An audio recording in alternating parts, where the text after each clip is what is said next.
Very good. Excellent. Excellent, excellent, excellent. So... And his spine looks good? His spine. This is all his spine. This is part of his spine right here. That's his 7th lumbar vertebrae, and this is his sacrum. So this is the lumbosacral junction right here. That's the intervertebral disc space right there. See? And that looks very healthy. We always concern that if a dog shows any kind of limping or favoring of one leg. We just want to make sure it looks normal. It does. We're going to go to, let me go to the enhanced view. Yep. Now this is with Buddy on his back, and we took this x-ray to evaluate this area here. That's the surgical site, and we'll go ahead and enlarge this. So now we're looking at the area where the pins are, and both these pins are well seated. There's no evidence of any lucency or loosening around them. The wire here is fragmented, which is very common for a wire because it goes through cycling. But this all looks very normal. I don't see any migration. There shouldn't be any irritation here at all. And the space that we have between here and here is excellent. And when we palpated this, we could not detect any grating or unusual contact points between the surgical site on the femur or the acetabulum. So I give that a green light as far as what it looks like. The wire I would not would not recommend trying to remove that. Maybe you can show them in the reversed. Oh, the inversion? Yeah, the inversion. Yeah. Why does it look so different? Can I get in there? Yeah.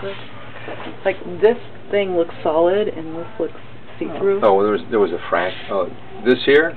These are this both little shape that looks like bone. Yeah, that's summation. And that's the tail. It's not symmetrical. No, it's the tail. The tail is off to the side. Okay. Yeah, you have to remember. Oh, I see the other side of it there. Okay, and the other one is like visceral. Bring it over. See this? So that's the tail. That's the vertebrae of the tail, and that can move any which way. Where's the bag? You want to go for a walk. So, and that's the reason it looks different. Okay. So when we enlarge it like this, you lose perspective. See? And remember, always it's what we call summation. Like if we took 10 different plates and put them on top of each other, and we took an x-ray down, we're summating all those plates on top of each other, and you couldn't tell exactly where each plate is in that summation group. But this looks great. This looks absolutely great. Good.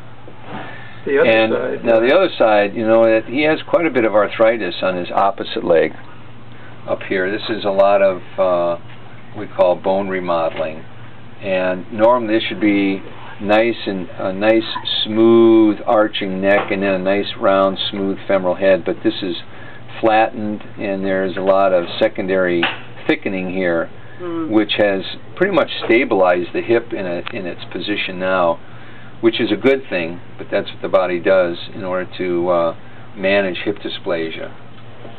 So what do we do for the arthritis? Well, he's on like Rimadyl. No, he's not on only anything. as needed. As needed. That's all I would do then.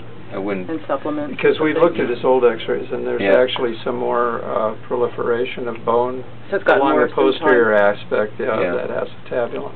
But it'll come to a steady state where it'll pretty much stay like that, and many dogs live their entire life with a hip like that. And exercise, like in people, like they've discovered exercise is good for arthritis. Oh yeah. That's okay? Oh yeah. Okay, so same with him. That's you guys agree with that theory? Oh, absolutely. Okay. And for and partly the exercise is good for the joint itself, but also all the muscle in it. Keep the muscles good. Yeah. Okay. Let's go and look at this view here. This is of the paw. Come on, buddy. Well, no, actually, it's this is a lateral of the area, and you really don't see anything abnormal here. Maybe this slight little raised area right here, but again, this is This is an X-ray from the side, so it looks at all these bones superimposed on each other, and it's very difficult to see anything that is in the center of the paw. And that number 4 digit is that in the center. So we're going to take a look at this view here. Now this is the area that we're interested in. It's the 4th digit, which is, we count from the inside. So number 1 is the thumb, 2, 3, and 4. So if this is the thumb, then we go 1, 2, 3, 4, and this is the area right here, or in here, or here. It could be just this area here. And when we look at that critically, there isn't a lot of, the joint looks perfect. This joint, let's go over here. The surface of this joint, the articular surface of the first phalanx looks absolutely perfect. And then the distal end of the 4th metacarpal looks perfect. And there really isn't any evidence of any arthritic changes at all. And the bone structure looks perfect. So whatever's happening there, it's got to be soft tissue. Could be a stretching of the joint capsule. And the joint capsule may be we did allowing... tap it, but we didn't get much fluid out. A little tiny bit of So blood. no fluid is a good sign? We don't know. A non-sign? I don't think it's, I don't think it... It's there was no... there was no serum or Okay. no joint fluid there. So what you should do maybe is just soft tissue. It may resolve spontaneously.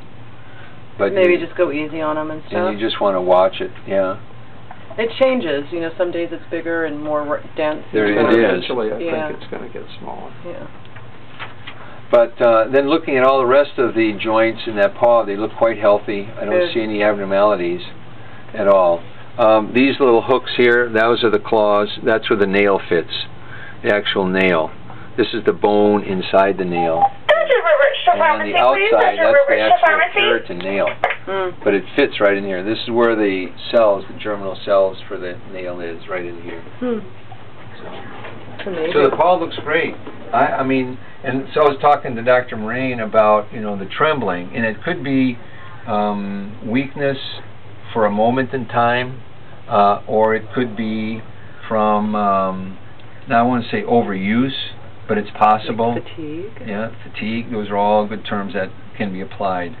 Because when I watch him utilize his leg, it's so well, considering when you look at his hip area. And I don't detect any pain. The only thing you could try is, and I don't know how much Rimadyl does he have any problems taking Rimadyl? No. To see if there's any reduction in the shaking with Rimadyl. Trembling. Maybe we could do a quarter dose so he's not so zonked out instead of a half. What you would do is a trial basis to see. Normally you'd have him do his normal activities, but use Rimadyl before you start, and see whether or not the trembling continues. Because I would imagine that the trembling... Before we start a walk? Yeah. But how about for food-wise? We usually wait till after for food. Yeah. Oh, you give it? Okay. We'd have to give it to him in the morning, and then our walks are in the evening. Oh, I see. And then we feed him after the walk. Oh, I see. We don't want him to run around with food in his stomach. Our other dog got a bloat problem, so we have to feed him after after a rest. Yeah. Okay. Oh, I mean, it's not. It's just sort of periodically when. But it doesn't just constantly shake, though. I mean, No. It's a short period of time. Yeah, or like if you tap it, sometimes it'll shake when he gets up or something like that. Yeah, based on all this study, it's difficult to know exactly what the cause of that is, except that it could be from fatigue. And that is what my thinking is at this point. And I examined his knees; they felt really good. Oh, good. Yeah, and it's the paw on that affected leg also. Buddy. Can I get a runner to the front, please? A runner to the front? He is under the influence of. But he's Sorry. ready to go. He's ready to go. I don't have a sleeve. He's probably. Do you have any ear meds at home? We have Rimadyl at home. Oh, ear meds. Ear meds. We do. I don't know what we have. The liquid stuff? Wait here, bud. I think it's like a two-process thing, is it? Like one's a wash and one's Oh, yeah, that's right. You gave it to us when he had an ear infection. Did you have another ear infection? You know what? Let me go down and ask Bruce. He has a note that they're dirty, but he doesn't really. So I'll just have to find out. Okay.